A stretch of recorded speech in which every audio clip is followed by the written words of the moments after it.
यहाँ हम interpolation and extrapolation की बात करने वाले हैं, जो कि दोनों न्यूमेरिकल एनालिसिस में बहुत ही इम्पोर्टेंट टर्म्स है।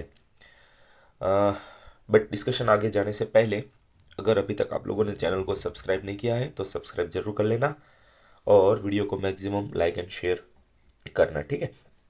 ओके।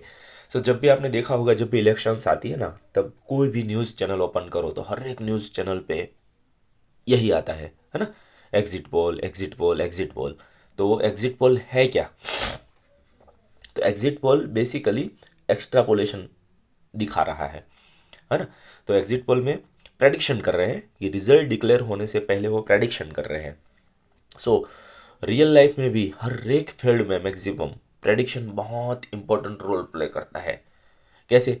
फॉर एग्जाम्पल, मान लो गवर्नमेंट बजट प्लानिंग कर रही है ना। तो उसको देखना पड़ेगा कि जो बजट प्लानिंग, जिस चीज़ के लिए हम बजट प्लानिंग करना चाहते हैं, वो पब्लिक के साथ कैसे कनेक्टेड है ना। और डायरेक्टली कनेक्टेड होता ही है। तो वहाँ पॉपुलेशन कितनी है, कौन से एरिया पे क्या इफेक्ट, बहुत सारे वैसे तो पैरामीटर उसमें देखना पड़ता है। बट उसमें पब्लिक कितनी है या पब्लिक का ग्रोथ कैसे हो रहा है, वो भी देखना पड़ता है, ठीक है। तो मान लो गवर्नमेंट के पास जो डेटा है, वो फॉर एग्जांपल ऐसा डेटा है कि 1960 में कितनी पॉपुलेशन थी, वो गवर्नमेंट के पास है। फिर मान लो 2020 ईयर का डेटा उसके पास है। फिर नेक्स्ट पॉपुलेशन कैलकुलेशन उसने 1980 में की थी, फिर 2000 में, फिर 2020 में, समझ रहे हो। तो ये पॉपुलेशन का डेटा, ये पर्टिकुलर ईयर पे मैं इसको एक्स बोल देता हूँ, ठीक है। सो एक्स है वो ईयर है जिसका पॉपुलेशन कितना था, पॉपुलेशन को मैं वाई बोल देता हूँ। तो वो गवर्नमेंट के पास है, सपोज मैं लैक्स या करोड़ में अगर फाइंड कर रहे हैं ना, तो 1.5 करोड़ है ना, 2 करोड़, 2.7 करोड़, 4.8 करोड़, है ना, वॉट एवर कुछ भी होगा। बट मीन वाइल कहने का मतलब ये है कि ईयर बाय ईयर गवर्नमेंट के पास डेटा है, जो सर्वे करा के वो निकाल ही लेते हैं, है ना। 5 5 ईयर पे भी निकाल लेते हैं, बट ये तो मैंने जस्ट 20 ईयर का गैप ले लिया, ठीक है। अब बजट प्लानिंग करने में मान लो हम 2022 का बजट निकाल रहे हैं, तो उसका तो डेटा हमारे पास है नहीं, है ना। 2020 तक है, 2022 का डेटा हमारे पास है नहीं। तो वहाँ हमें ये जो प्रीवियस डेटा है उसको यूज़ करके नेक्स्ट डेटा 2022 हो, 2021 हो, 2023 हो, कोई भी ईयर क्यों ना हो, उसका डेटा गैस करना पड़ेगा, है ना। तो वो जो गैसिंग हम कर रहे हैं ना, वो उसको बोलते हैं पोलेशन, है ना। पोलेशन जरूरी नहीं है कि वो उसकी ज़रूरत पड़ जाए। फॉर एग्जांपल यहाँ 1980 है और उसके बाद नेक्स्ट डेटा हमारे पास 2000 का है। सपोज हमें चाहिए 1990 का या 1992 का, समझ में आ रहा है इसके बीच में, जो कि हमने हमारे पास है ही नहीं। तो फिर अगेन हमें पोलेशन की ज़रूरत पड़ेगी, ठीक है। या 1970 या 1975 या इन बिटवीन कुछ भी, जो डेटा हमने मेजर नहीं किया है उसके बीच में कुछ भी डेटा अगर रिक्वायर्ड है तो उसको भी पोलेशन बोलते हैं।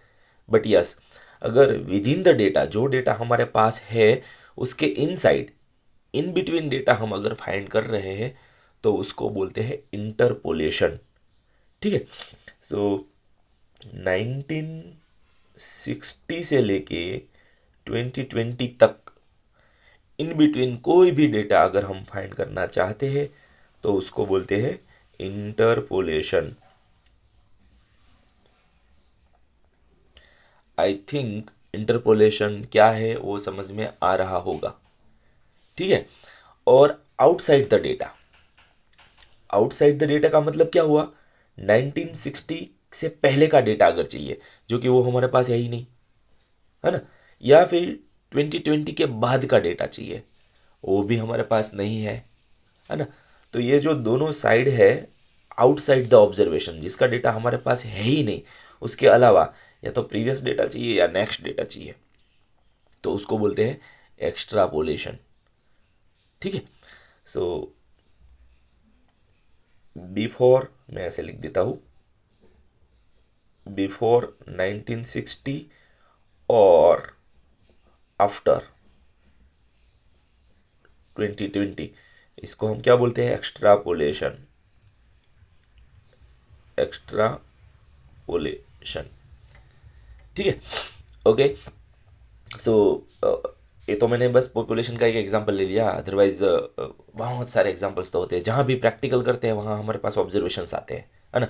चाहे वो फिजिक्स हो, चाहे वो केमिस्ट्री हो, चाहे रियल लाइफ का कोई भी प्रैक्टिकल क्यों ना हो, या प्रोडक्शन के रिलेटेड भी क्यों ना हो।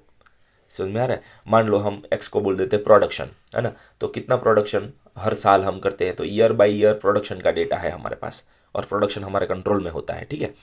और वाई को हम ले लेते हैं प्रॉफिट, तो इतना प्रोडक्शन था तो प्रॉफिट इतना था। नेक्स्ट ईयर इतना प्रोडक्शन किया था, प्रॉफिट इतना था। नेक्स्ट ईयर इतना प्रोडक्शन, इतना प्रॉफिट। नेक्स्ट ईयर इतना प्रोडक्शन, इतना प्रॉफिट, ठीक है। तो फ्यूचर प्लान करना है कि भाई नेक्स्ट ईयर प्रॉफिट हमें इतना करना है, तो कितना प्रोडक्शन करना पड़ेगा, या हमारी कैपेसिटी के हिसाब से इतना प्रोडक्शन हम बढ़ा सकते हैं, तो प्रॉफिट कितना हम एक्सपेक्ट कर सकते हैं, है ना। ओके, सो इसमें भी अगेन इंटरपोलेशन एक्सट्रापोलेशन में हम जा सकते हैं, ठीक है। ओके, अब यहाँ आ जाते हैं कि एक्स्ट्रापोलेशन, ये टीवी पे इलेक्शन से बाद में, है ना, रिजल्ट डिक्लेयर होने से पहले और इलेक्शन हो जाने के बाद, या इलेक्शन होने से पहले भी बहुत सारी न्यूज़ चैनल्स एग्जिट पोल्स दिखा रही है। तो एग्जिट पोल एक्स्ट्रापोलेशन के इक्विवेलेंट वर्ड है, एग्जिट पोल, है ना। तो अच्छा, वो टीवी वाले इंट्रापोल क्यों नहीं बोलते, है ना। एक्स्ट्रापोलेशन का एग्जिट पोल है, सो इंटरपोलेशन का इंटरपोल, है ना, वो पैरेलल वर्ड बन सकता है। तो टीवी में कहीं भी आपने नहीं देखा होगा इंटरपोल इंटरपोल, एग्जिट पोल ही बोला देते हैं। क्यों? क्योंकि वो जिस ऑब्जर्वेशन पे गैस करते हैं टीवी चैनल वाले, उसके पास लिमिटेड ऑब्जर्वेशंस होता है। फॉर एग्जांपल, उसका रिपोर्टर जाएगा कोई एक्स वाई जेड रीजन पे और बोलेगा अभी आपने किसको वोट किया, आपने किसको वोट किया, है ना। सपोज 10 लोगों को वो पूछ रहा है, तो 10 लोगों का डेटा उसके पास है। वही 10 लोगों का ऑब्जर्वेशन वो जनरलाइज करके पूरे 1 लाख 2 लाख या थाउजेंड्स ऑफ थाउजेंड्स जो भी है उस पर वो जनरलाइज कर रहा है। तो उसके पास लिमिटेड डेटा है, बट उस वो रिजल्ट यूज़ करके वो इसके बाहर का पूरा रिजल्ट डिक्लेयर कर देता है। इसलिए उसको बोलते हैं एक्स्ट्रापोलेशन। लिमिटेड ऑब्जर्वेशन का वो पूरा जो रिजल्ट है उसको मास, बड़े बहुत बड़े मास, बहुत बड़ा डिजिट पे वो जनरलाइज कर देता है, इसलिए एग्जिट पोल, है ना। So with in the data कोई काम का ही नहीं है उस फील्ड पे, है ना। तो स्मॉल स्केल पे डेटा जा रहा है तो ही इंटरपोलेशन इंपॉर्टेंट है, बड़े स्केल पे जा रहा है तो फिर एक्स्ट्रापोलेशन करना पड़ता है, ठीक है। सो हाँ, वो इसलिए एग्जिट पोल बता रहे हैं। ओके, अब क्वेश्चन ये आएगा, फाइंड कैसे करेंगे, है ना। सो इंटरपोलेशन हो या एक्स्ट्रापोलेशन, जो मिसिंग डेटा है वो फाइंड कैसे करेंगे, ठीक है। सो वैसे तो वेराइटीज ऑफ मेथड है, बट यहाँ मेन जो मेथड्स है वो मैं जस्ट लिस्ट आउट कर रहा हूँ, क्योंकि ये वीडियो में तो हम कवर नहीं कर सकते, नेक्स्ट वीडियो में देखेंगे, ठीक है। सो मेनली जो यहाँ 2 तरीके का डेटा होगा। फर्स्ट डेटा में गैप इक्वल होगा, है ना। तो फर्स्ट ग्रुप ऐसा है विथ इक्वल गैप या equi distance. So data having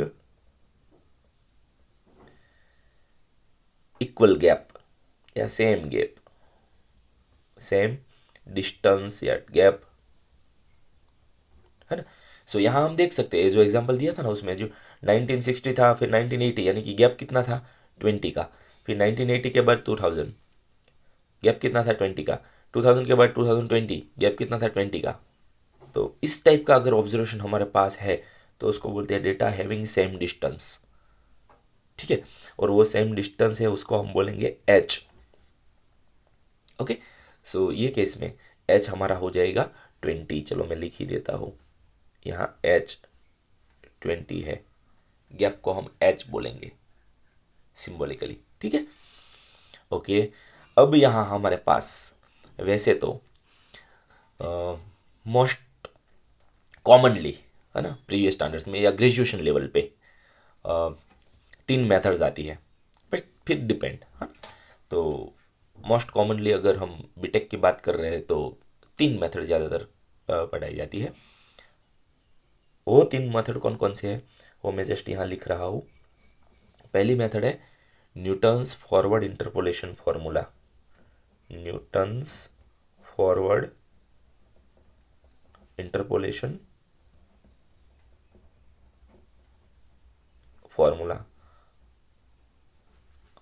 but याद रहे ये सारी इंटरपोलेशन के लिए मैक्सिमम यूज़ करते हैं, बट यस एक्स्ट्रापोलेशन में भी आप यूज़ कर सकते हो, है ना। इससे आंसर आपको अप्रॉक्स आंसर मिलेगा, क्योंकि ये हम गेस कर रहे हैं तो इसमें एग्जैक्ट आंसर तो मिल ही नहीं सकता, है ना। तो हर एक आंसर अप्रॉक्सीमेट आंसर ही है, बट विथ मिनिमम एरर, ये हमारा टारगेट रहेगा, ठीक है, विथ मिनिमम एरर। ओके, दूसरी मेथड है Newton's backward interpolation formula. Third है Stirling's formula for central difference.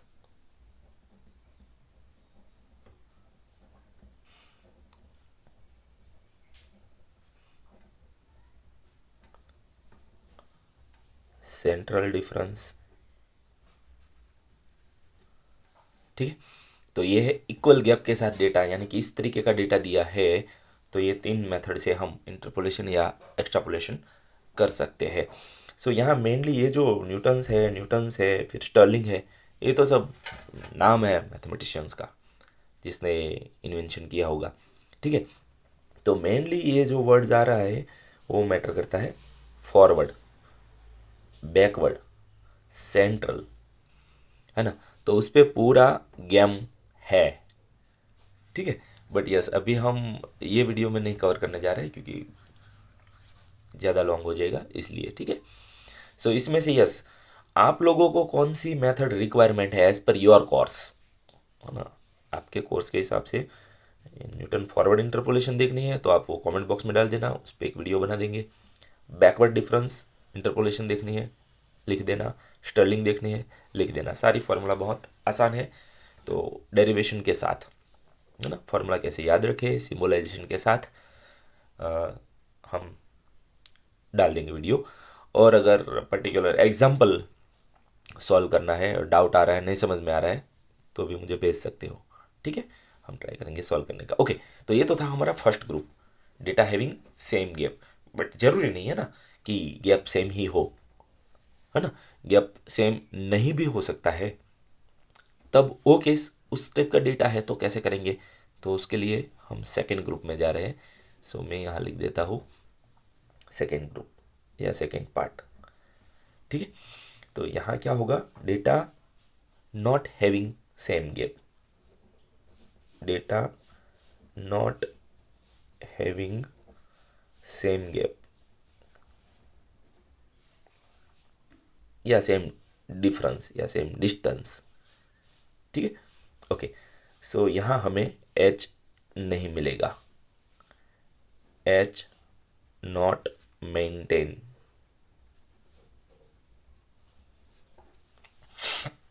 है ना। यानी कि पहला दो डेटा है उसमें गैप कुछ और होगा, फिर दूसरे दो डेटा है उसमें गैप कुछ और होगा, नेक्स्ट कुछ और होगा, है ना। और या जो भी डेटा दिया है उसमें एक में भी गैप सेम नहीं हो रहा है तो वो नॉट मेंटेन, है ना। तो एच हम नहीं लिख सकते, दैट्स इट। अब ज़्यादातर ग्रेजुएशन लेवल के कोर्स में एक्सेप्ट बीएससी, बीएससी में हो सकता है थोड़ी और मेथड्स आपको शायद मिल जाए, ठीक है। बट यस अगर एक्स्ट्रा मेथड भी आपको चाहिए तो आप कमेंट बॉक्स में डाल सकते हो, उसमें डिस्क्रिप्शन भेज दूंगा मैं, ठीक है। बट जब तक हम बीटेक की बात कर रहे हैं या अदर देन बीएससी कोई भी ग्रेजुएशन लेवल की बात कर रहे हैं तो मोस्ट प्रोबेबली इसमें दो ही मेथड आती है, ठीक है। और वो दो मेथड क्या है वो यहाँ लिख देते हैं। सो सबसे पहले है Newton's divided difference formula, Newton's divided difference formula. और सेकंड है लाग्रांजेस मेथड, लाग्रांजेस मेथड, ठीक है। तो ये दोनों अनइक्वल गैप के लिए है, जिसमें हमारा एच का रिक्वायरमेंट नहीं होता है, वो मेंटेन भी नहीं होता है। ठीक है, बट यस कई बार ना फिर से हम वो डेटा में चले जाते हैं। ठीक है, मोस्ट प्रोबेबली चाहे ये फॉरवर्ड डिफरेंस हो, सॉरी इंटरपोलेशन हो या एक्सट्रापोलेशन, उसमें क्या होता है, जिसमें गैप मेंटेन होता है ना, वो आपको दे देते हैं।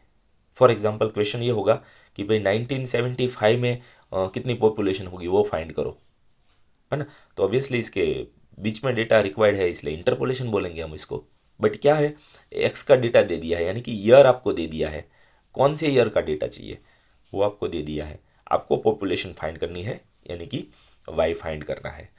तो ये स्ट्रेट फॉरवर्ड इंटरपोलेशन बोलते हैं इसको हम, कि जिस डेटा में गैप मेंटेन हो रहा है वो आपको दे देते हैं, है ना। यानी कि ईयर आपको दे देंगे, पर्टिकुलर ईयर में आपको पॉपुलेशन चाहिए, यानी कि एक्स दे देंगे, वाई आपको फाइंड करना होगा, है ना। तो इस कैटेगरी के सारे एग्जांपल्स हम ये मेथड से, हर एक मेथड से कर सकते हैं। बट कई बार क्या होगा कि रिवर्स कैटेगरी का एग्जांपल होगा, मीन्स आपको वाई दे देंगे कि पॉपुलेशन 2.6 करोड़ हुई है, तो वो कौन सा ईयर होगा, समझ रहे हो आप। तो यहाँ आपको आपके पास वाई का डेटा होगा, एक्स आपको कैलकुलेट करना पड़ेगा। तो इसको हम क्या बोलते हैं, inverse interpolation. I hope inverse interpolation का मतलब समझ में आ रहा है ना। वाई आपको दे देंगे, एक्स आपको कैलकुलेट करना पड़ेगा, इसको बोलते हैं इनवर्स इंटरपोलेशन। तो हमने जो अभी अभी 5 मेथड्स देखी, 1 2 3 4 एंड 5, 5 में से इनवर्स इंटरपोलेशन एक ही मेथड से हम कर सकते हैं, और वो है लास्ट हमने डिस्कस की, वो लाग्रांजेस मेथड। ये मेथड में हम इनवर्स इंटरपोलेशन भी कैलकुलेट कर सकते हैं। सो ये इम्पोर्टेंट है ना। मैं जस्ट लिख देता हूँ, इनवर्स इंटरपोलेशन, है ना। सो ये कैपेसिटी जस्ट एक ही मेथड के पास है, लाग्रांजेस मेथड के पास, इसलिए कई बार इसको इनवर्स इंटरपोलेशन बोल सकते हैं। स्लाइटली डिफरेंस, मतलब मॉडिफिकेशन थोड़ा करना पड़ेगा फॉर्मूला में, बट वो हम उसके बारे में जब डिस्कशन करेंगे तब वो उसमें बात करेंगे क्या मॉडिफिकेशन रिक्वायरमेंट है। ठीक है, सो मीनवाइल इंटरपोलेशन बोलो या एक्स्ट्रापोलेशन बोलो, बस इतनी मेथड्स आती है इसमें। ठीक है, अब आपको कौन सी मेथड के बारे में देखना है वो आप कमेंट बॉक्स में डाल देना, तो डेप्थ में उसके बारे में डिस्कशन करेंगे। ठीक है, और यस चैनल को सब्सक्राइब, मैक्सिमम सब्सक्राइब कराओ, शेयर एंड लाइक करो। Okay, thank you.